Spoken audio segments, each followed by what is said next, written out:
بسم اللہ الرحمن الرحیم۔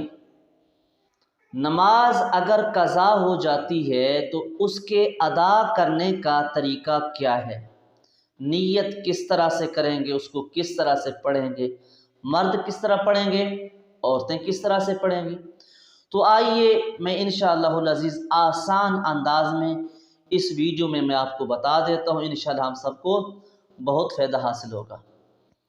پہلی بات تو یہ ہے کہ جب آدمی بالغ ہو جاتا ہے، بالغ ہونے کے بعد چاہے مرد ہے چاہے عورت ہے، اس کے اوپر پانچوں نمازیں فرض ہو جاتی ہیں، ہر حال میں پڑھنا ہے۔ اگر نماز رہ گئی ہے، چھوٹ گئی ہے تو اس کو قضا کرنا ہوگا۔ یہ بات نہیں ہے جو چھوٹ گئی بس اللہ سے معافی مانگے، یہ نہیں ہے۔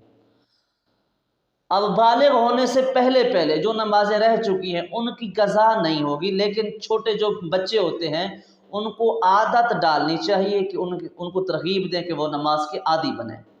لیکن جو بچپن میں بالغ ہونے سے پہلے نمازیں رہ چکی ہیں تو ان کی قضا نہیں ہوگی۔ تو دیکھیں جو ہے نا، قضا کا طریقہ یہ ہے، ادا کرنے کا طریقہ یہ ہے کہ دو قسم کے لوگ ہوتے ہیں۔ پہلی قسم کے لوگ وہ ہو جب سے وہ بالغ ہوئے ہیں انہوں نے نمازیں پڑھتے ہی رہے ہیں، کوئی نمازیں ان کی قضا نہیں ہوئی، ٹھیک ہے نا۔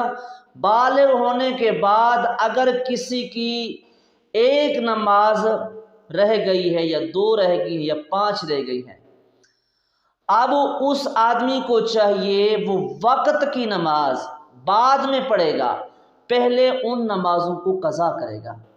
مثال دے دیتا ہوں، ایک شخص نے ساری زندگی نمازیں پڑھی جب سے وہ بالغ ہوا ہے، تو اس کی ایک نماز رہ گئی ہے، مثال کے طور پر فجر کی نماز اس کی چھوٹ گئی، ظہر کا ٹائم آ گیا ہے، ظہر کا وقت آ گیا ہے، اب ظہر کی نماز کو بعد میں پڑھے گا، پہلے وہ فجر کی قضا لوٹائے گا۔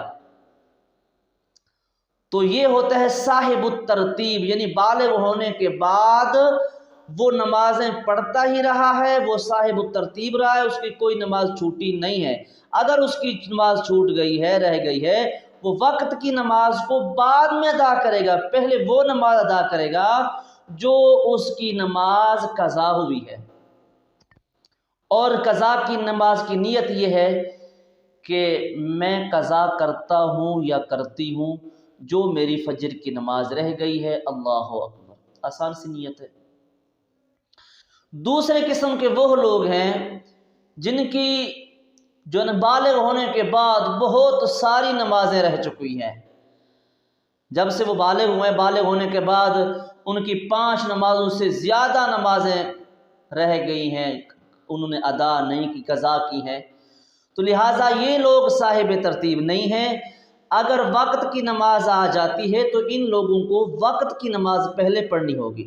مثال کے طور پر ظہر کی نماز آ گئی، ان کی جو ہے نا کئی ظہر کی نمازیں پہلے سے رہتی ہیں، تو یہ ظہر کی نماز وقت والی پہلے پڑھیں گے، اور جو ان کی قضا نمازیں ہیں یہ ظہر کے بعد بھی پڑھ سکتے ہیں، ظہر سے پہلے پڑھنا چاہیں بھی پڑھ سکتے ہیں۔ لیکن جو آدمی صاحب و ترتیب تھا وہ آدمی ظہر کی نماز بعد میں پڑھ سکتا تھا، اس کے اوپر لازم تھا ظہر کی نماز اس نے بعد میں پڑھنی ہے، پہلے وہ نماز اس نے پڑھنی تھی جو اس کی قضا ہو گئی ہے۔ جو آدمی صاحب و ترتیب نہیں ہے وہ آدمی، اس کے اوپر لازمی ہوتا ہے وقت کی نماز پہلے پڑھے، جو اس کی قضا رہ گئی ہیں وہ بعد میں پڑھ سکتا ہے۔ اگر کسی کی عصر کی نماز رہ گئی ہے، بہت ساری نمازیں رہ گئی ہیں، تو وہ لوگ بھی عصر کی نماز جو ہے نا، عصر کی نماز کے بعد بھی وہ اپنی نماز لوٹا سکتے ہیں، عصر کی نماز سے پہلے بھی، عشاء کی نماز سے بعد بھی، عشاء کی نماز سے پہلے بھی وہ اپنی نمازوں کو لوٹا سکتے ہیں۔ ایک دن میں 10 نمازیں اگر کوئی لوٹانا چاہے تو وہ بھی لوٹا سکتا ہے، ٹھیک ہے نا۔ تو اس کا طریقہ یہ ہے کہ جب نیت کرے گا، ٹھیک ہے نا، جب اس نے نیت کرنی ہے تو وہ یہ کہے گا کہ 2 رکعت نماز فرض فجر سب سے پہلے جو میرے قضا ہوئے، اللہ اکبر، یہ اس نے ادا کر دی۔ پھر اگلے دن وہ یہ کہے گا 2 رکعت نماز فرض فجر اس سے پہلے۔